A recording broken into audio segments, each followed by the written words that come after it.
Nathalie Arthaud.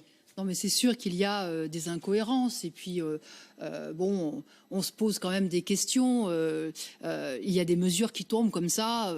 On se demande, enfin, les 100 km, par exemple, on n'a toujours pas compris exactement le pourquoi du comment. Donc, il y a quand même une gestion erratique de cette crise sanitaire et qui s'explique parce qu'en fait, on a un gouvernement, une majorité qui est coincé entre des intérêts contradictoires. Voilà, clairement, il y a d'un côté, effectivement, les mesures de prudence qui sont préconisées par le corps médical et qui nous expliquent que le virus continue de circuler, donc il faut faire très, très attention. Et puis, de l'autre côté, il y a cette pression au retour économique. Et cette pression, elle a existé depuis le départ. Moi, je peux vous dire que pendant le confinement, il y a quelque chose que vraiment je trouvais scandaleux et révoltant, c'est qu'au moment où le personnel de la santé nous expliquait qu'il fallait rester à la maison, qu'il fallait rester chez soi, on avait un gouvernement qui poussait les entreprises du bâtiment, par exemple, ou qui poussait les usines à continuer de fonctionner. Et y compris la première semaine, il y avait des ouvriers qui étaient par centaines confinés dans des ateliers. On leur faisait prendre un risque pour leur vie. Donc depuis le début, il y a cette pression-là et elle continue. Alors, est-ce que la SNCF a plus de moyens pour se faire entendre que les petits restaurateurs? Je pense qu'il y a peut-être un début d'explication. Renaud, il y a des chiffres aussi, oui. Julien Audoul, sur les meurtres de Noirs. Oui, et y compris par la police et par des suprématistes blancs, absolument, etc. Alors, cette révolte, elle est massive. Elle est massive, elle se répand. Alors là, c'est 180 villes qui sont touchées. Et moi, je tiens à dire que je pense que cette révolte, elle est salutaire. Elle est salutaire parce que c'est pas possible d'accepter ça. Voilà, c'est juste pas possible. Il y a effectivement eu dans ce pays, qui est un des plus riches du monde, bon, il y a eu 300 ans d'esclavage, il y a eu un siècle de ségrégation. Ça fait 50 ans que la ségrégation, elle est formellement terminée. Au bout du compte, Barack Obama a présidé pendant 8 ans les États-Unis. La discrimination, elle continue. La marginalisation et ce racisme, oui, ce racisme qui est institutionnalisé. C'est quand même... Écoutez, on a eu un meurtre en direct commis par un policier qui se savait, qui se pensait, je pense, protégé. Protégé par qui? Eh bien, surtout qu'il y a 14 fautes dans son dossier. Par le sommet. Est-elle contrôlée, la police? Parce que la réalité, c'est que la haine, elle vient du haut.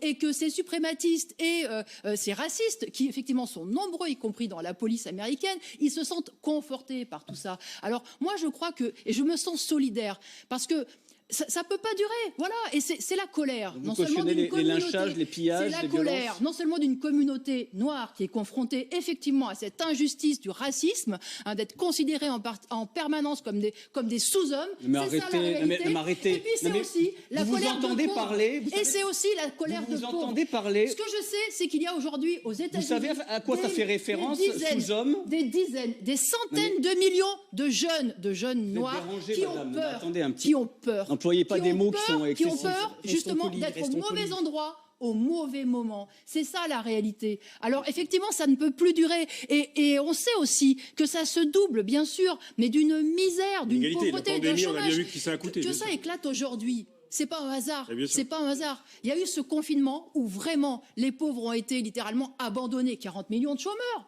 brutalement. Et bien sûr, avant tout, qui d'ailleurs est mort? Il y a une surreprésentation de la communauté afro-américaine parmi ceux qui sont morts. Aussi.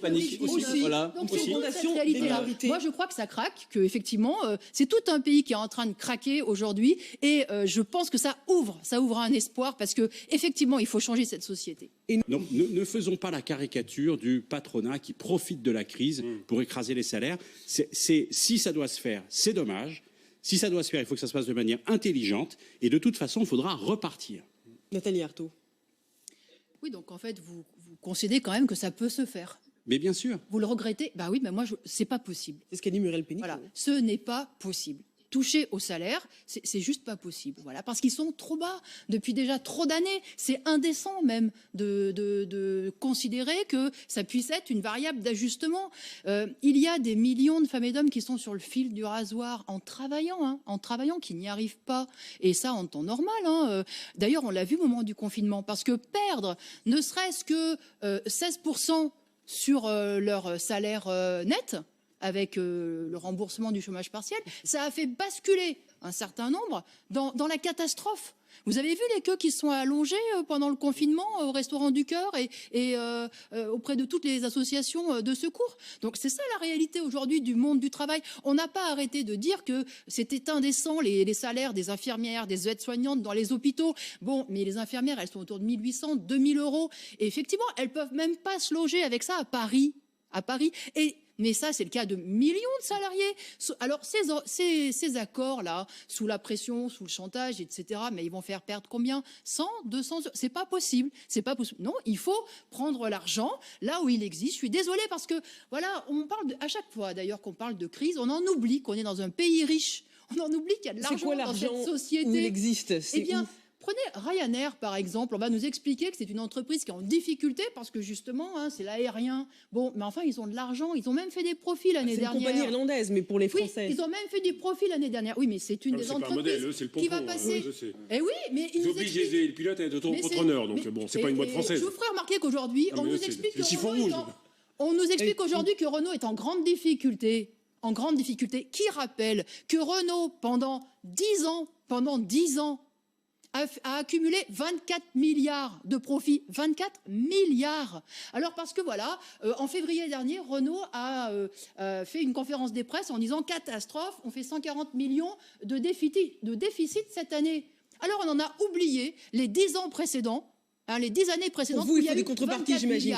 Donc Patrick il faut Martin est sur toujours cet argent, sur ces profits accumulés, est toujours avec avant nous. Que de s'en prendre aux salariés. Vous dirigez avec le grand patronat, vous vous débrouillez comme vous voulez, mais du point de vue des travailleurs, il est hors de question d'accepter de perdre son emploi. Voilà, parce que dans la période actuelle, vous perdez votre emploi, et bien vous tombez dans la misère. Parce que vous faites quoi d'autre? Mais Marteau, je suis d'accord avec vous.